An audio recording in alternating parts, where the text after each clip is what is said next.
Welcome to Scary Stories. On tonight's episode, we're going to examine the real-life history of two Wisconsin sisters who we're going to call Pam and Molly. Their experiences include being harassed by hairy monsters that, at least in one incident, was definitely a Dogman, but in other cases might possibly have been something more like a Bigfoot. It's important to note that the sisters did not know what a Dogman was until they had been having these experiences for decades, and that earlier on they automatically lumped all dark bipedal visitors into the Bigfoot category. As I said, this was until later in life when they claimed to have definitely experienced something with a canine head. These incidents stretch from the 1980s into well into this century, so we aren't talking about just one sighting here. Another thing I feel it's important to mention is that these sisters didn't just witness strange animals. They experienced a lot of crazy and indefinable phenomena, and you'll find that is the case with cryptids more often than not. The sisters have had to cope with glowing, flying, lit-up orbs, just as they've had to deal with the opposite of that, areas of pitch-black voids which move on their own, and seem to be as intelligent as the lights. Sometimes in that area, you will come across a mist or fog that seems to have a mind of its own. If you ask the local Ho-Chunk native people, they will likely try to avoid this subject. When you can get them to talk about it though, it seems that some people feel that these lights, these darknesses, these mists and fogs, they may all have a central cause. They might in fact be the same exact thing.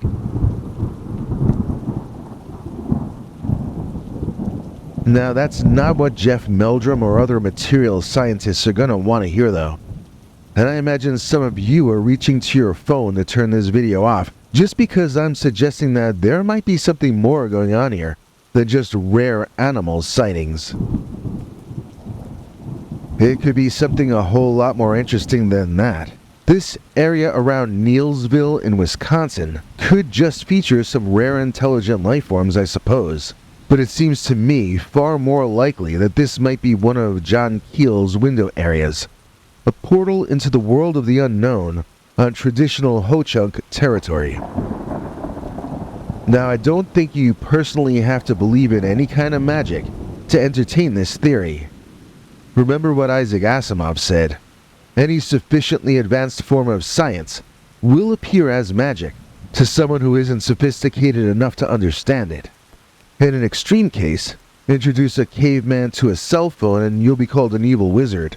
Heck, you could probably freak him out just by turning on a lamp. So what I'm saying to you is that the apparent magic surrounding these creatures and entities and visitations, it could either be a very advanced form of science being used by these creatures who are disguising themselves as monsters, or it could be some kind of atmospheric phenomena allowing wormholes between realities. The kind of portal that our scientists can conceive of and theorize about, but which has not yet been formally defined and understood by our species. I usually save my highfalutin theories to the end, but I'm hoping you consider these and other possibilities as I go through this history that these two sisters have lived through. From here on out, I'll try to just stick to translating the facts to you about each incident in the order they happened. And I'm hoping you can sort of start to build your own theories, whether they agree with mine or not. And I'm hoping that some of you might share the way you see it with the rest of us in the comments below. It's fine if you disagree with me. I don't know that I'm right, I'm just guessing same as everyone else. You might have a better idea, or you might have some perspective that I lack, sitting here in an apartment, in a different state from where this all went down.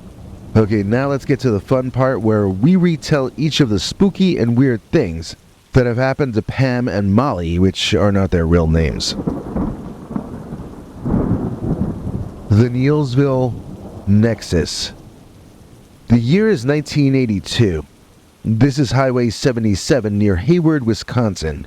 Sister Pam slows her car to allow a family of raccoons to cross the road. While her vehicle is momentarily stopped, she notices movement in her rear view mirror.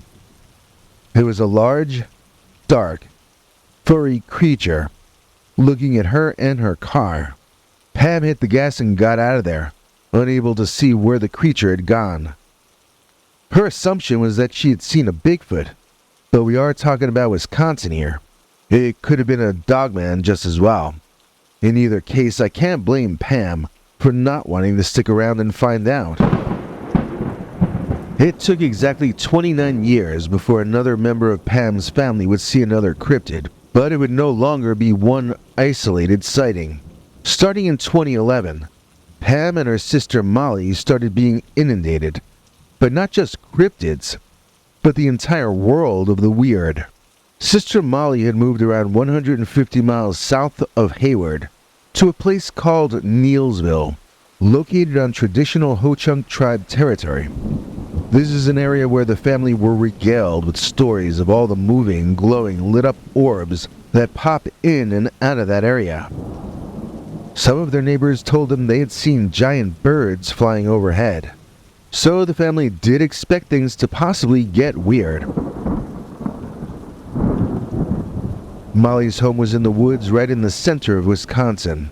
Deer and other game would walk through her yard at night, and consequently, so would things that hunt game, while Molly and her family were asleep. It was July of 2011. At Molly's house at night, suddenly a horrible scream erupted from the nearby woods,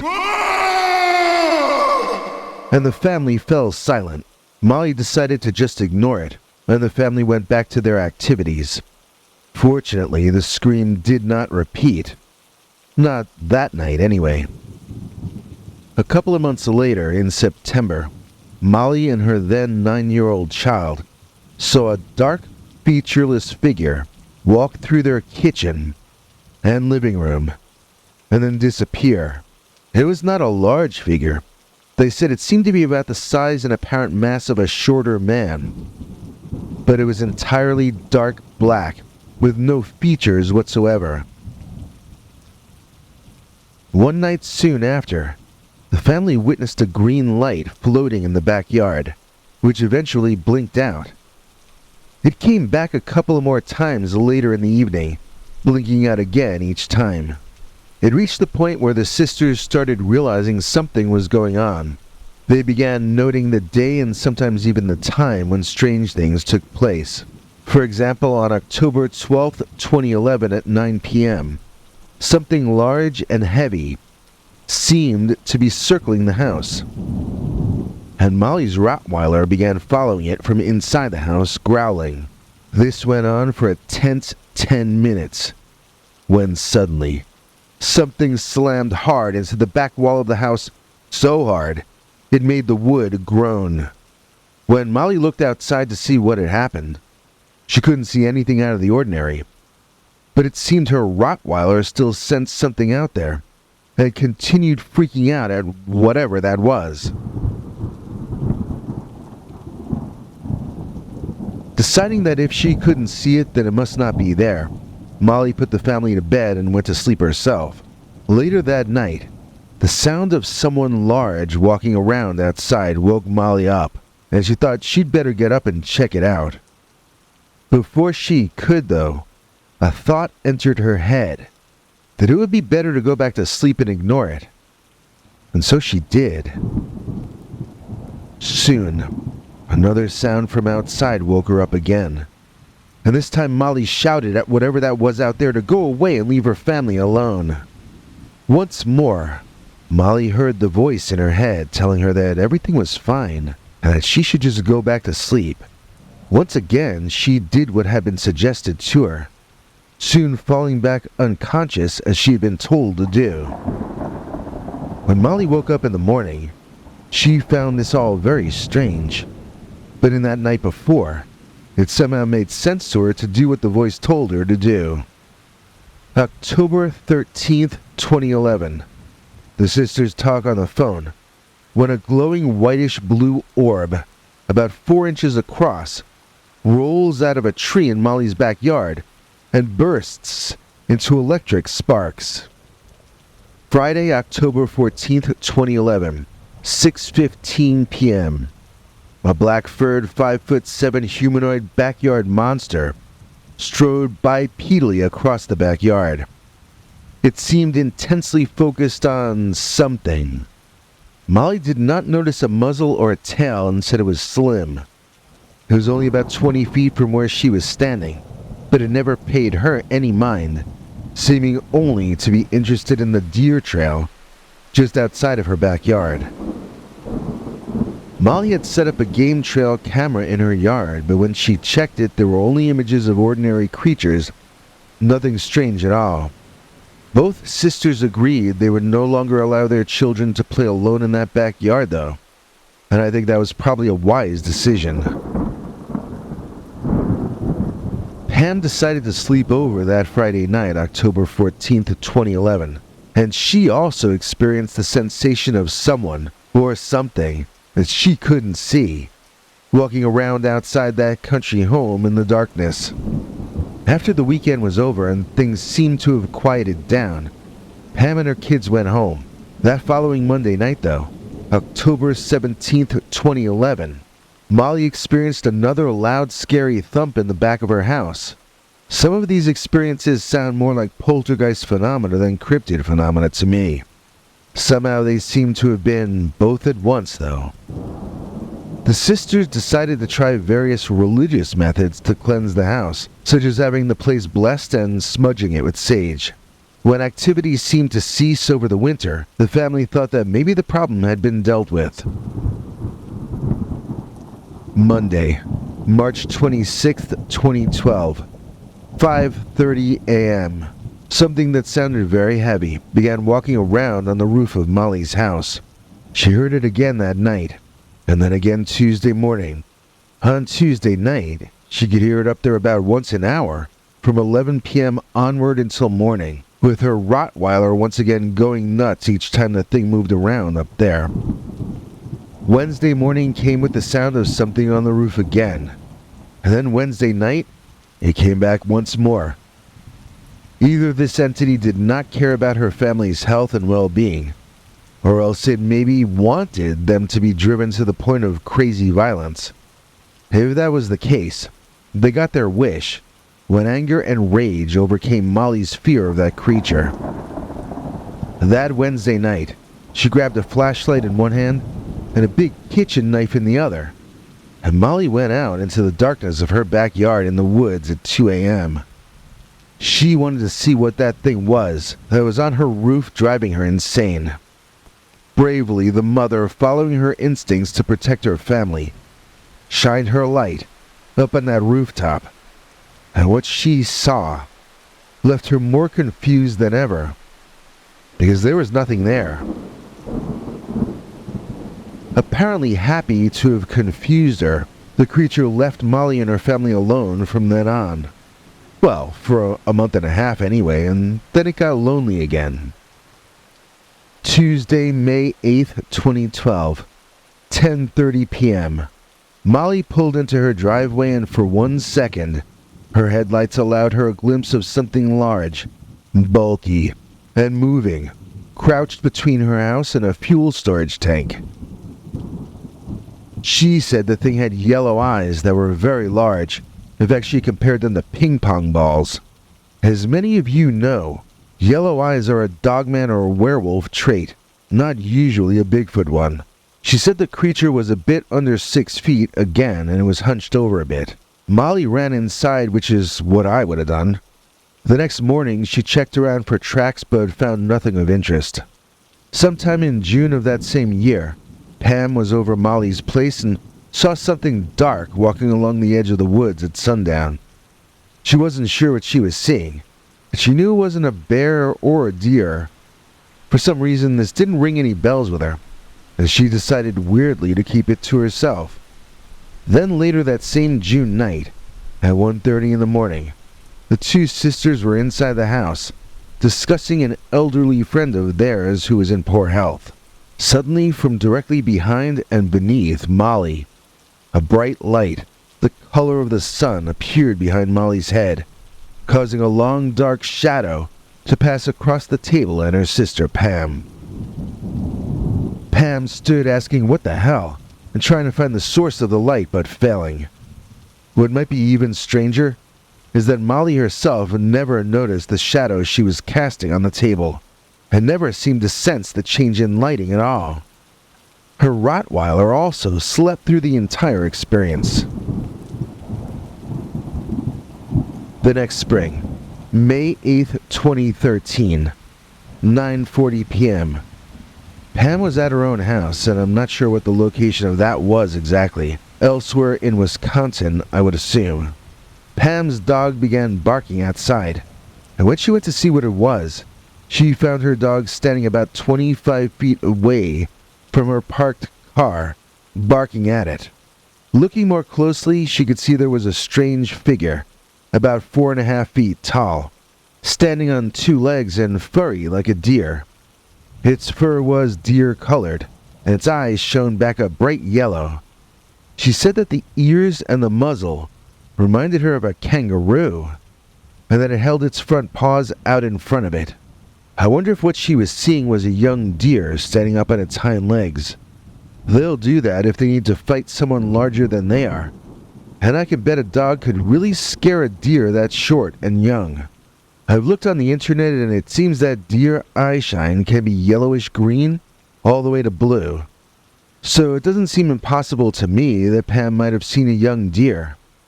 Kangaroos and deer do have similar ears and similar fur.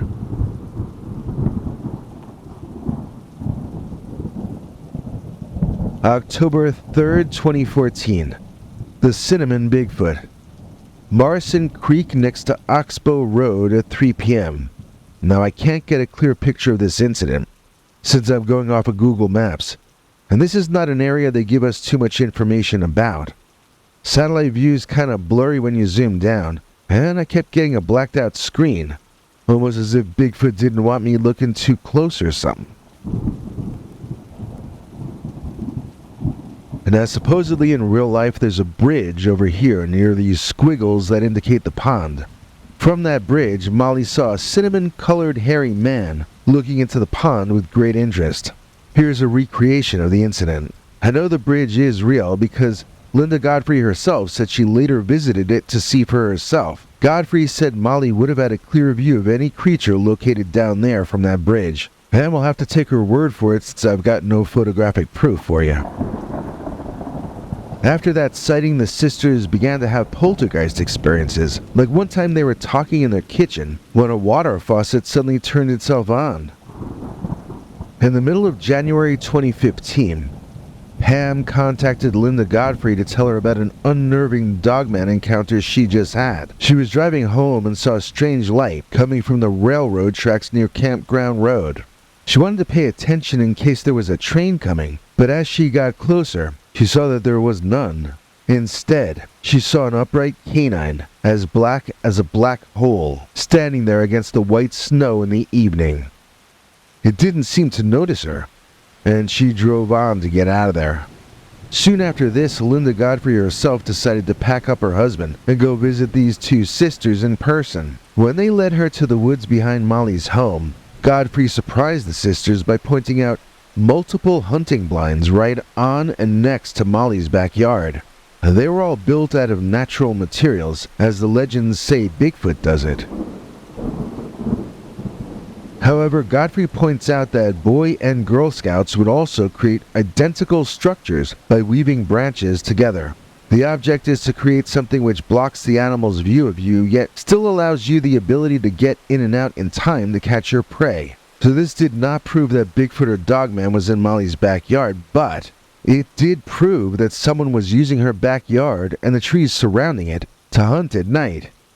I can't tell you if it was a human or what it was, but I suspect that was what was on her roof, and that was in her yard at night making her dog go crazy. It or they were also up in the trees in the back, since Linda Godfrey spotted at least one naturally made hunting blind up in a tree behind Molly's home. So I guess we could say that in the end, we still don't really know what Molly and Pam went through back then. But it did seem to involve someone or something that viewed that property as their own personal happy hunting grounds. I'm not sure what happened there, but I'm sure it was something weird. If you would like to read more about this real-life story, you can pick up the late great Linda Godfrey's book, Monsters Among Us, where it's the chapter entitled The Neillsville Nexus, same as this episode. If you use the direct link we have in our description, then we can make a small commission off it and you help the channel out. And speaking of helping the channel out, now it's time for Bigfoot to tell us about this episode's executive producer. Biggie?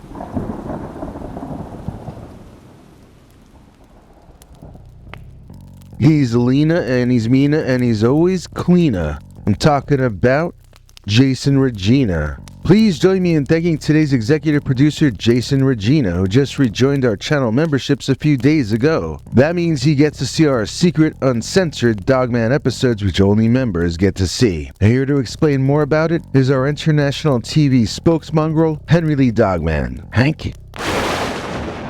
Thanks, Biggie. And thanks to all of you for watching this far. If you liked it, please click like. If you'd like to see more of our work, please subscribe. And also click that bell icon if you'd like to be notified when we put out a new episode. To become an executive producer, you can donate to us through the thanks button under each of our videos or through our paypal.me/PeterBernard209 page. To receive cool perks like secret uncensored Dogman episodes far too wild to ever run on this channel, you can become a YouTube channel member by clicking the join button or join our PayPal subscribers club at peterbernard.com. Joining either at the $3 a month level or above gets you access to our over 25 hours of secret uncensored Dogman stories available nowhere else. Do you have a scary story about Dogman or some other kind of high strangeness that happened to you? Let us know by emailing us at scarystoriesnyc@gmail.com or by leaving us a voicemail message at 804-LA-SCARY. You may need to call back on that when it cuts off after I think 3 minutes. And if you don't want to do any of that stuff, thank you for simply watching to the end. Good night, and have a scary tomorrow.